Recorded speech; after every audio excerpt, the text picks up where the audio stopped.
አፈቅራለሁ ግን ቶሎ ሰለቻለሁ። እስኪ የዚህን ልጅ ንግግር ሰምተን እንመለስ።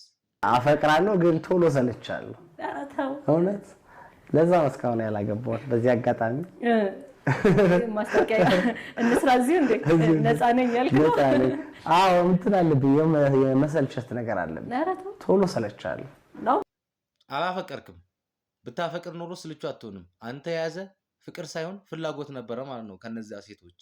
ምክንያቱም ፍላጎት የሆነ ጊዜ የሚያበቃ ነው። ለምሳሌ የሆነ ነገር አማረ፣ ያንን ነገር ከበላኸው በኋላ ሰለቸ ማለት ነው። ለምሳሌ የሆነ ጥብስ ቢያምር ጥብሱን በላኸው ሰለቸ።